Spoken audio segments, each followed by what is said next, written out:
Namaskar. I'm Assistant Professor Kritika Dev from LJ School of Law. The subject today is the Indian Evidence Act. But now when it comes to the topic, I cannot mention the topic today because we'll be reading topics under different sections, or we'll be reading the individual section because every section comes up with something new. So these sections cannot be categorized under a single heading.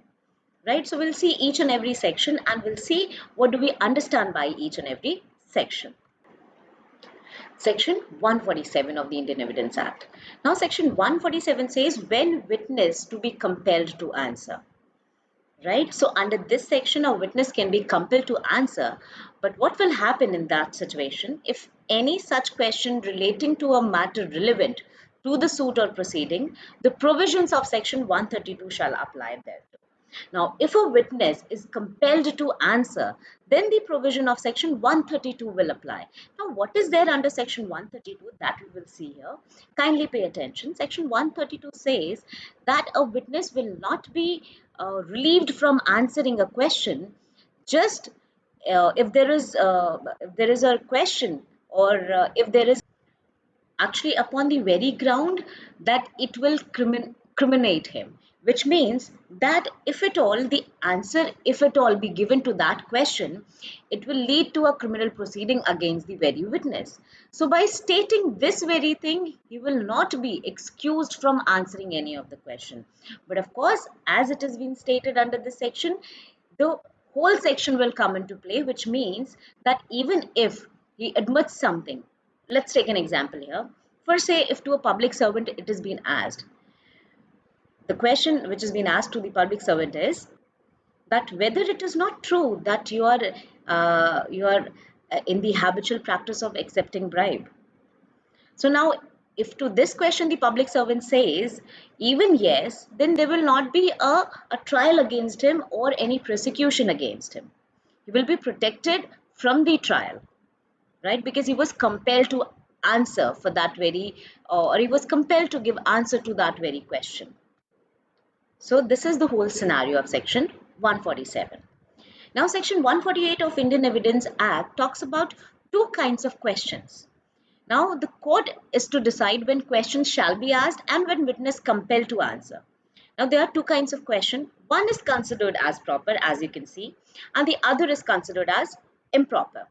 Now what do we understand by a proper question?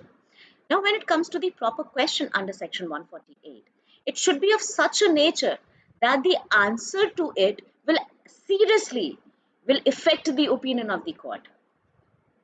Right? So it may be there to test the veracity or anything, but the answer to which should be that important that it will seriously affect the opinion of the court. Only then it will be taken as improper. And what will be taken as improper is the effect of the question or the answer is so remote that it may slightly affect the opinion of the court. Then the court shall not allow to ask such questions. Why? Because it will affect the witness more than affecting the case, right? It will not come up with any productive result. That is the reason if there are improper questions of that remote nature, then the court shall not allow such questions to be asked. Now, section 149 of Indian Evidence Act, it says question not to be asked without reasonable grounds. Simply, no such question as is referred to in section 148. As we were seeing, improper and proper. Even if it is a proper question, it should not be asked unless the person asking it has a reasonable ground for thinking that the imputation which it conveys is well founded. Right? So here what this section is trying to say, that there should be a reasonable ground. For say just if a person comes simply and the advocate says, are you a dacoit? Are you a dacoit? Now these questions without any reasonable ground will not be allowed. Why? Because it has no reasonable ground. The advocate, the vakil has no reasonable ground to ask such questions, because the court will ask, why are you asking such question to the witness? Now, if at all the advocate has the reasonable ground by saying that I got these certain things in the evidences, we could found certain very valuable items in his house, and because of which I have the reasonable ground to ask whether is he a dacoit. Now, on those reasonable grounds, if the advocate has the same, then those questions will be allowed. Otherwise, questions without reasonable grounds will not be allowed to asked. Now, Section 150 of the Indian Evidence Act. It simply says if the court is of the opinion that any such question was asked without reasonable grounds. Now, what will happen?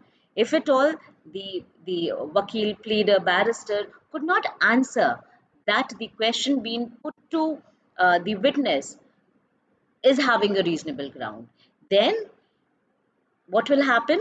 It may, if it was asked by any barrister, pleader, vakil, or attorney, report the circumstances of the case to the High Court or other authority to which such barrister, pleader, vakil, or attorney is the subject in the exercise of his profession. Right? That if it was asked by that very vakil, then the same shall be reported to the High Court or to any other authority under which the vakil or advocate or attorney is subject in the exercise of the profession. Right? It will be reported that such advocate asks such questions, and it is not proper to ask any question without the reasonable ground. Now, Section 151, it talks about indecent and scandalous questions. Now, when it comes to indecent questions, they are not actually being entertained by the court. And questions which are scandalous in nature, they are also not being entertained by the honorable courts, right? Because that actually gives a comes up with a very bad environment in the court. An advocate or vakil or attorney cannot just ask any question what they feel like until and unless it is not requirement of the case. So the section says, let me read the section to you. The court may forbid any questions or inquiries which it regards as indecent or scandalous, although such questions or inquiries may have some bearing on the questions before the court, unless they relate to facts in issue or to matters necessary to be known in order to determine whether or not the facts in issue existed. So as I was saying, only if it is very important, only if it is relevant directly to the fact in issue or the relevant fact, or it is very important to bring out a existing fact, the truth of the existing fact, only then it should be allowed. Otherwise, in general, the indecent or scandalous questions in the court are not being allowed to put up to the witnesses, right? So with this, we have seen the kind of uh, questions, and what do we need, what do we understand by a proper question, what do we understand by an improper question. Proper question will be allowed to be asked, and when it comes to the improper question, they shall not be allowed to ask, right? And if any question, you can, you even got to see her that if any question is being asked by the vakil, attorney, or the pleader without reasonable grounds, those proper or improper questions without any reasonable grounds, then that shall be reported to the High Court or to any authority under which the person is subordinate, right? And the indecent and scandalous questions shall not be allowed until unless they are not actually relevant to the fact and issue or relevant fact, or actually very important for the case, right? So with this, I guess till now the things are clear. Now quickly see section 152, what it says. Question intended to insult or annoy. The court shall forbid any question which appears to it to be intended to insult or annoy, or which, though proper in itself, appears to court needlessly offensive in form. You must have, if you have attended the court proceedings, the court does not allow any questions which are of insulting nature.